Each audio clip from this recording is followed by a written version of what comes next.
உங்கள் சக்திக்குட்பட்ட விஷயத்தில் உங்களோட சிறந்த வேலையை காட்டுங்க. மற்ற இடத்துல அது எப்படி இருக்கோ அப்படியே ஏற்றுக்கோங்கன்னு சொல்கிறார். பொதுவாக நம்மளோட சக்திக்குட்பட்ட விஷயத்தில் நம்ம என்ன செய்யணும், நம்மளோட கட்டுப்பாட்டில் இல்லாத விஷயத்துக்கு நம்ம என்ன செய்யணும், நம்மளோட கட்டுப்பாட்டில் இருக்கக்கூடிய விஷயத்தில் தான் நம்ம ஃபோக்கஸ் பண்ணணும், நம்மளோட எனர்ஜியை காட்டணும் அப்படின்னு பல தடவை நம்ம பேசியிருப்போம். ஆனால் எபிக்டெட்டஸ் இன்னும் ஒரு அடி மேலே போய் என்ன சொல்கிறாருன்னா, என்னோட கட்டுப்பாட்டில் என்ன இருக்கோ அதில் என்னோட சிறந்த வேலையை நான் செய்ய போகிறேன்.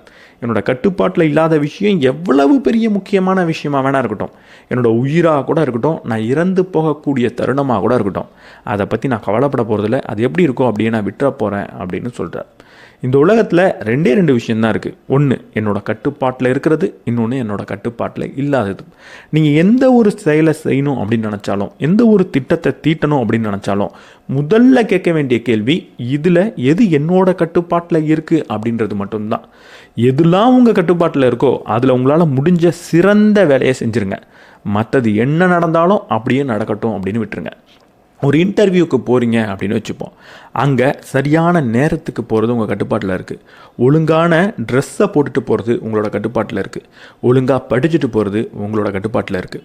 ஆனால் அந்த இன்டர்வியூவில் நீங்கள் பாஸ் ஆக போகிறீங்களா ஃபெயில் ஆக போகிறீங்களா அப்படின்றது உங்கள் கட்டுப்பாட்டில் இல்லை. உங்கள் கட்டுப்பாட்டில் இருக்கக்கூடிய விஷயத்தில் உங்களால் முடிஞ்ச சிறந்த வேலையை செய்யுங்க. இந்த உலகத்திலேயே இருக்கிற சிறந்த வேலையை நீங்கள் செய்யணுன்ற அவசியம் கிடையாது. உங்களால் என்ன சிறப்பாக செய்ய முடியுமோ அதை செய்யுங்க. எல்லாரை விட நீங்கள் சிறப்பாக இருக்கணும் அப்படின்ற அவசியம் கிடையாது. இன்றைக்கி நீங்கள் செய்யக்கூடிய வேலையில் மற்றவங்களை விட நீங்கள் சிறப்பாக இருக்கணுன்ற அவசியம் கிடையாது. அடுத்த நாள் காலையில் எந்திரிச்சு நேற்று இந்த வேலையை நான் இன்னும் கொஞ்சம் சிறப்பாக செஞ்சுருக்கலாமேன்னு நீங்கள் யோசிக்காத அளவில் இன்றைக்கி வேலை செய்யுங்க. அது உங்கள் கட்டுப்பாட்டில் இருக்கும்போது மட்டும். உங்கள் கட்டுப்பாட்டில் இல்லாத விஷயத்தை அப்படியே ஏற்றுக்கோங்க.